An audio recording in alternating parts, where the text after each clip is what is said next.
ਗੁਰੂ ਨਾਨਕ ਵਾਹਿਗੁਰੂ ਜੀ ਕਾ ਖਾਲਸਾ ਸ੍ਰੀ ਵਾਹਿਗੁਰੂ ਜੀ ਕੀ ਫਤਿਹ। ਜਨਮ ਸਾਖੀ 10 ਗੁਰੂ ਕੀ सूरज प्रकाश ग्रंथ साखी गुरु हरगोविंद साहिब जी की जंग की तैयारी। भाई बिधि चंद ने गुरु जी को घोड़ा लाने का सारा समाचार बताकर कहा कि शाहजहां अब जल्द ही फौज लेकर आप आएगा और यह किसी अपने बड़े सेनापति को भेजेगा। आप उनके टकराव के लिए तैयारी कर लो। यह बात सुनकर गुरुजी ने जोध शाह के साथ सलाह करके कागज से 4-5 कोस दूर नथाने गांव की एक पानी की कच्चा सरोवर डाब के पास अपने 1000 शूरवीरों के साथ डेरा डाल लिया और बादशाह फौज का इंतजार करने लगे। तंबू कनाते लगा कर ढाबा के चारों तरफ शूरवीर नियुक्त हो गए। धन गुरु नानक। बादशाही फौज की चढ़ाई। जब भाई बिधि चंद बादशाह को गुरुजी की सारी जगह टिकाने का बता दिया तो बादशाह को गुरुजी पर बहुत गुस्सा आया। उसने अपने वजीरों को कहा कि पहले इस हिंदुओं के गुरु ने हमारा बाज पकड़ लिया और लड़ाई करके हमारी बहुत सारी सेनियां और सेनापति मार दिए। फिर इसने रुहेल गांव की तबाही करके सूबे जलंधर की फौज का सर्वनाश कर दिया। लाहौर से काजी की लड़की निकाल ले गया कर काजी से घोड़ा खरीद कर उसके पैसे भी मार लिए। अब यह हमारे 2 घोड़े भी बड़े चालाकी से अपने चोरों के द्वारा ले गया है। अगर इसका कोई पक्का उपाय न किया गया तो बादशाही दबदबा देश पर नहीं रहेगा। धन गुरु नानक। बादशाह की यह बात सुनकर जब सब ने उससे अपनी सहमति प्रकट कर दी तो बादशाह ने अपने सेनापति लला बेग को 35,000 योद्धाओं देकर गुरु जी को जिंदा पकड़कर लाने का हुक्म दे दिया। लबाब की फौज की चढ़ाई का जब गुरु जी को पता चला तो आप जी ने भी अपने सैनिकों को तैयार करके मोर्चों पर बैठा दिया। लला बेग लाहौर से चलकर 5वें दिन तिरोदशी को रुपे गांव से गुरुजी का पता करके अपने साथ लगभग 100 सवारों लेकर नथाने की डाग गुरुजी को पकड़ने के लिए आया। आगे से सिख शूरवीरों ने वीर जत्थे को दूर से आते देखकर धड़ाधड़ बंदूकें छोड़ दी। गोलियों की बौछार से लला बेग के कुछ शूरवीरों घायल होकर जमीन पर गिर पड़े और बाकी पीछे हट गए। धन गुरु नानक। इस झड़पड़ के बाद जब रात का अंधेरा हो गया तो गुरुजी ने अपने योद्धाओं को कहा कि इस समय दुश्मन की टकी हुई और इस जगह की अनभिज्ञ फौज को पराजय देने का यही समय है। शक्ति संचित धाव बोलो और तबाही कर दो। धन गुरु नानक। गुरुजी का हुक्म सुनकर जोध राय और मलक जाति ने अपने योद्धाओं को ललकार कर रात के अंधेरे में दुश्मन सेना पर आक्रमण कर दिया।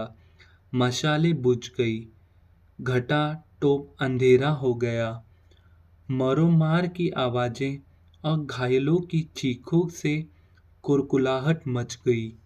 किसी को कुछ सुनाई न देता था और आपादपी में बहुत खून खराबा हुआ।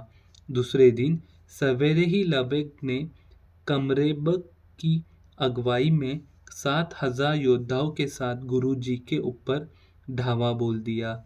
सर्दी के ऋतु के कारण दुश्मन सिपाही सर्दी के साथ टिटुर हुए। जब आगे बढ़े तो जोध शाह ने अपने भाई सलेब शाह को 5 योद्धा देकर दुश्मन का सामना करने के लिए भेजा।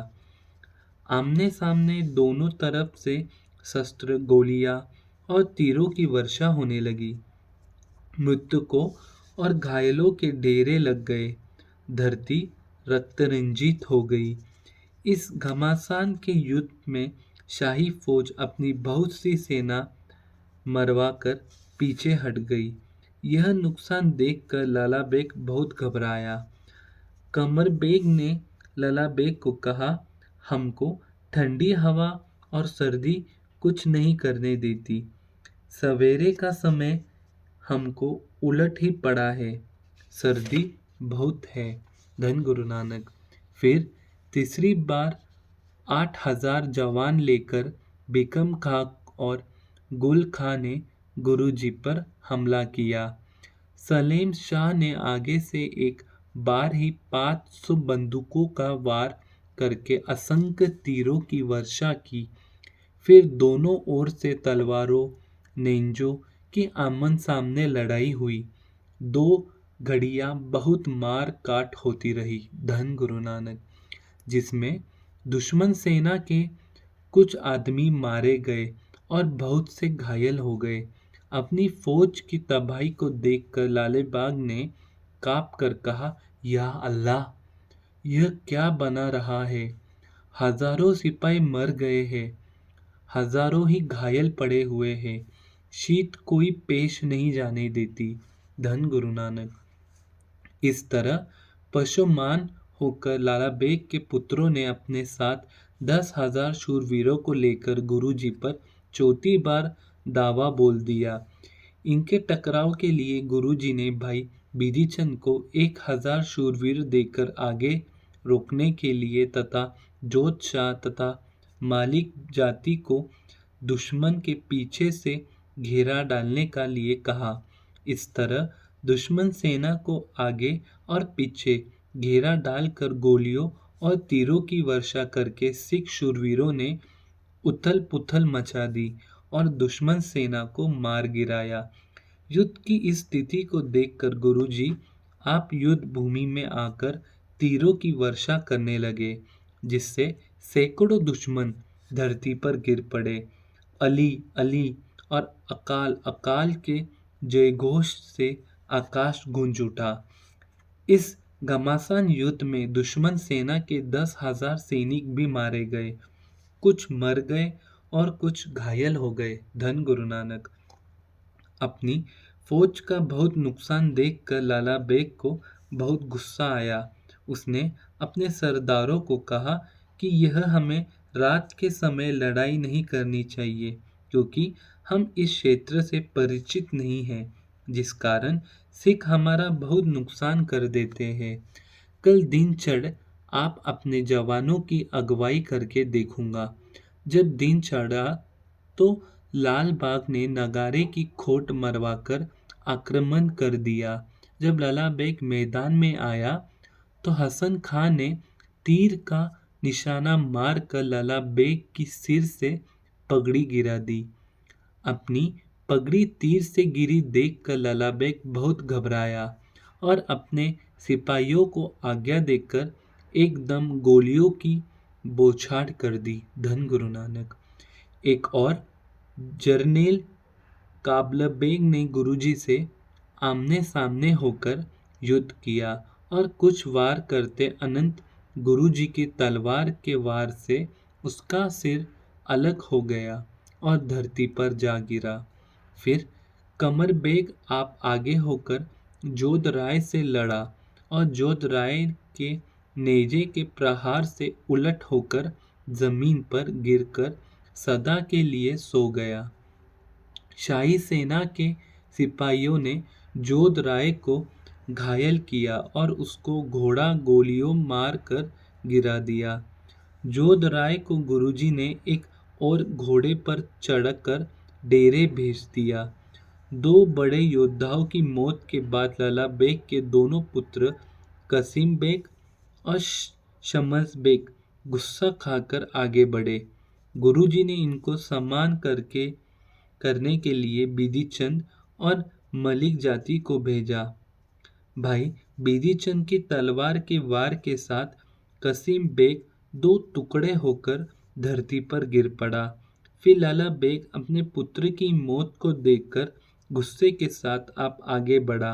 इसका सम्मान भाई जेठा जी ने बहुत बहादुरी के साथ किया, परंतु बहुत से दुश्मनों के घेरे में आकर भाई जेठा शहीदी प्राप्त कर गए। धन गुरु नानक। यह मालिक जाति ने अपना दांव देखकर शमशब बेग पर एक ऐसा तलवार का वार किया कि शमशब बेग की गर्दन कट गई और अपने ही घोड़े पर लटकता हुआ वर मर गया। धन गुरु नानक। वाहिगुरु जी का खालसा श्री वाहिगुरु जी की फतेह। धन गुरु नानक। धन गुरु नानक।